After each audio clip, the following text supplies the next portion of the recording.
ખોટા ખેડૂત ખાતેદારના કેસમાં ઈડરના ભાજપ ધારાસભ્ય રમણ વોરા સામે તંત્ર એક્શન મોડમાં આવ્યું છે. રમણ વોરાને ખુલાસો કરવા માટે 3 નોટિસ ફટકારીને તક આપવામાં આવશે.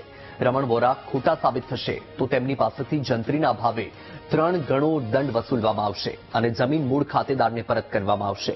મહત્વનું છે કે રમણ વોરાએ પોતાના અને પિતાના ભળતા નામે ખેડૂત ખરાઈનો દાખલો મેળવી લીધો હતો. ખોટા દાખલા આધારે ધારાસભ્ય વોરાએ ગાંધીનગર નજીક પાલેજ ખાતે ખેતીની જમીનો ખરીદી હતી. અમદાવાદના જોધપુર વિસ્તારમાં રહેતા રમણભાઈ ઈશ્વરભાઈના નામે ખેડૂત ખરાઈના દાખલો મળ્યો હતો, જેમાં વોરા અટકનો ઉલ્લેખ ન હતો. રમણ વોરાએ પાલેજની ખેતીની જમીન પોતાના અંગત માણસોને વેચી દીધી હતી.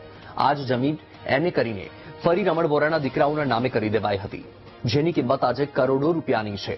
અગાઉ ગાંધીનગર અને ઈડરના મામલતદાર અને કૃષિ પંચે ઘાટલોડિયા મામલતદારને પૂછ્યું હતું કે રમણ વોરાનો ખેડૂત ખરાઈનો દાખલો સાચો છે, જેમાં ઘાટલોડિયા મામલતદાર અને કૃષિ પંચે જવાબ આપ્યો હતો કે રમણ વોરા ખોટા ખેડૂત ખાતેદાર છે, તેમનો દાખલો રદ કરવો.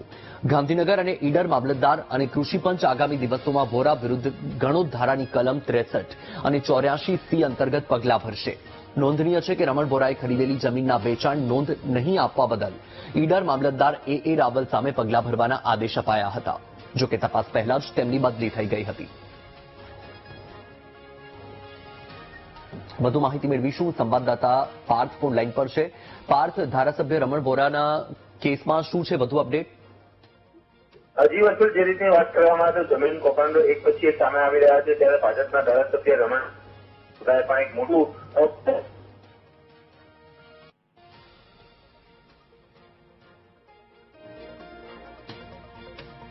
જી, ટેકનિકલ ઇસ્યુના કારણે સંપર્ક અપાઈ ગયો છે, તો આ સમગ્ર મુદ્દે હવે કાર્યવાહીનો ધમધમાટ શરૂ થયો છે.